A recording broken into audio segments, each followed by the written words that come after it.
Assalamualaikum warahmatullahi wabarakatuh. Halo semuanya, salam sehat selalu dan tetap istiqomah beribadah. Bersama saya Pak Abdul Rahman, hari ini kita akan bersama-sama untuk belajar tentang sholat berjamaah. Materi yang akan kita pelajari hari ini, apa itu pengertian sholat berjamaah, apa hukum dan keutamaannya, bagaimana syarat sahnya, apa yang jadi halangan untuk sholat berjamaah, dan apa hikmah di balik sholat berjamaah. Oke anak-anak, sebelum kita lanjutkan, marilah kita saksikan tayangan berikut ini. Iyyaka na'budu wa iyyaka nasta'in ihdinas siratal mustaqim siratal ladzina an'amta 'alaihim ghairil maghdubi 'alaihim waladdallin. Amin. Kompak. Bismillahirrahmanirrahim. Qul huwallahu.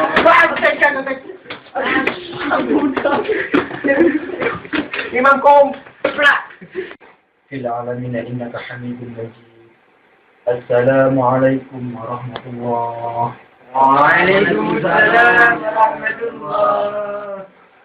Nah, itu anak-anak, kalau tidak memiliki ilmunya sholat berjamaah, akhirnya yang terjadi kacau semua. Oke, sekarang mari kita belajar bersama. Kita awali dengan bacaan basmalah. Bismillahirrahmanirrahim.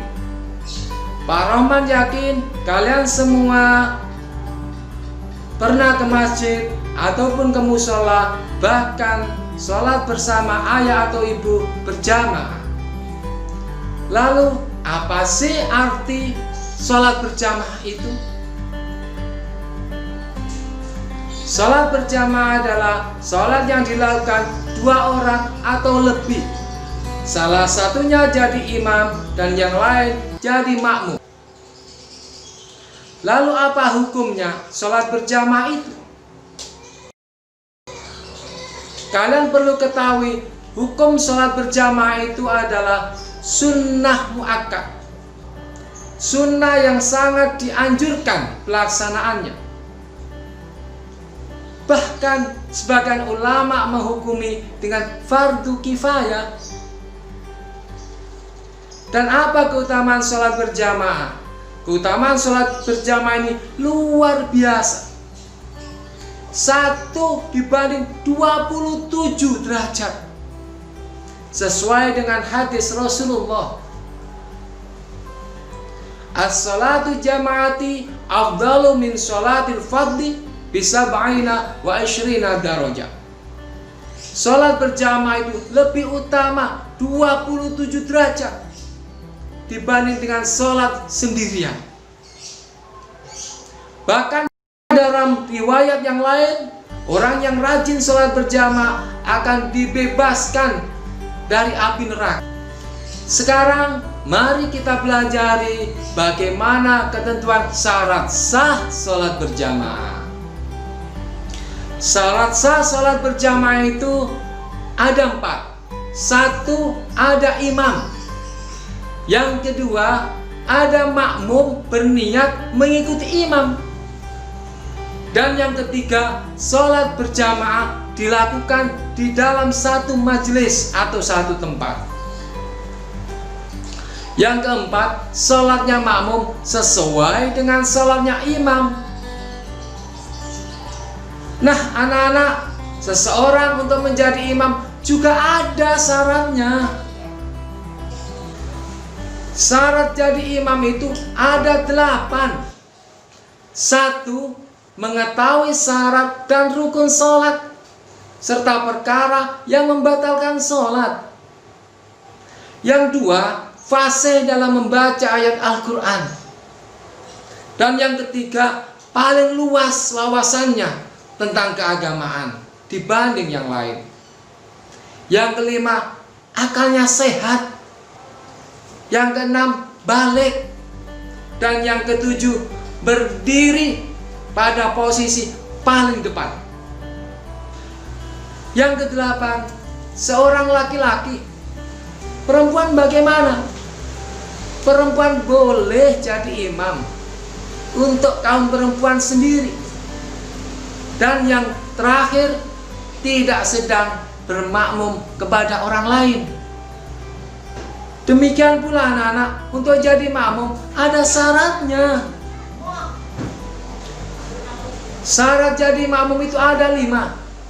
1. Makmum berniat mengikuti imam. Yang kedua, mengetahui gerakan sholat imam. Yang ketiga, berada dalam satu majelis bersama dengan imam. Yang keempat, posisi makmum di belakang imam. Dan yang kelima, hendaklah sholat makmum sama dengan sholatnya imam. Kalau makmumnya sholat asar, imamnya juga sholat asar. Anak-anak yang hebat, perlu diketahui makmum itu ada 2. Makmum muafiq dan makmum masbuk. Makmum muafiq itu adalah makmum yang mengikuti serangkaian sholat secara sempurna, mulai dari awal takbir sampai akhir salam. Sementara makmum masbuk adalah makmum yang tidak sempat membaca suratul Fatihah bersama imam. Artinya makmum ini terlambat.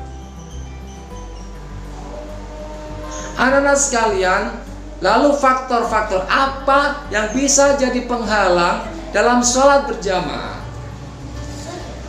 Halangan-halangan dalam sholat berjamaah diantaranya adalah hujan yang sangat deras sehingga kita susah menuju tempat sholat berjamaah. Yang kedua, angin kencang yang membahayakan. Yang ketiga, sakit dan kita susah menuju ke tempat sholat berjamaah. Yang keempat, sangat berkeinginan buang hajat besar ataupun hajat kecil, buang air besar ataupun buang air kecil.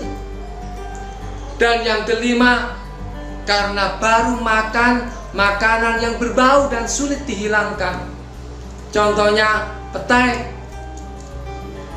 bawang, jengkol.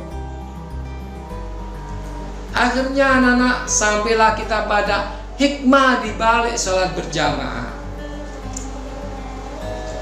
Di antara hikmah di balik sholat berjamaah itu, 1. Menjalin silaturahim antar sesama. Nomor 2, mengajarkan hidup disiplin, mencintai dan menghargai sesama. Yang ketiga, persatuan dan kesatuan dan kebersamaan. Yang keempat, menahan dari kemauan sendiri, egois. Dan yang kelima, kita diajarkan untuk patuh pada pimpinan. Nah, anak-anak, untuk memperkuat semangat kita dalam rangka sholat berjamaah, terutama ke masjid, mari kita saksikan tayangan berikut ini. Baik, demi يلي تدور للسعادة عناوين. Untukmu anakku, tahukah kamu nak, perjalanan terjauh dan terberat bagi seorang lelaki adalah perjalanan ke masjid. Sebab banyak orang kaya tidak sanggup mengerjakannya. Jangankan sehari 5 waktu, bahkan banyak pula yang seminggu sekali pun terlupa. Tidak jarang pula seumur hidup tidak pernah singgah ke sana. Perjalanan terjauh dan terberat adalah perjalanan ke masjid. Karena orang pintar dan pandai pun sering tidak mampu menemukannya. Walaupun mereka mampu mencari ilmu hingga ke Universitas Eropa ataupun ke Amerika, mudah melangkahkan kaki ke Jepang, Australia, dan Korea dengan semangat yang membara. Namun ke masjid tetap saja perjalanan yang tidak mampu mereka tempuh walau telah bertitel S3. Perjalanan terjauh dan terberat adalah perjalanan ke masjid. Karena para pemuda yang kuat dan bertubuh sehat yang mampu menaklukkan puncak Gunung Bromo dan Merapi pun sering mengeluh ketika diajak ke masjid. Alasan mereka pun beragam. Ada yang berkata sebentar lagi, ada yang berucap tidak nyaman dicap alim. Perjalanan terjauh dan terberat adalah perjalanan ke masjid. Maka berbahagialah dirimu, wahai anakku, bila sejak kecil engkau telah terbiasa melangkahkan kaki ke masjid.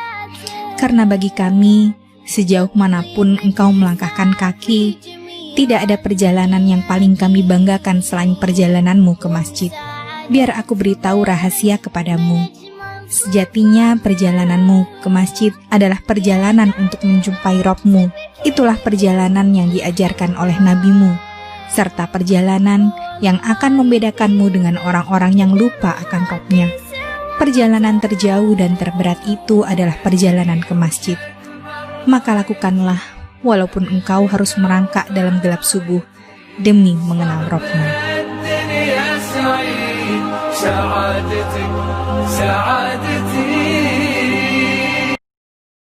Baik, demikian pembelajaran pendidikan agama kali ini.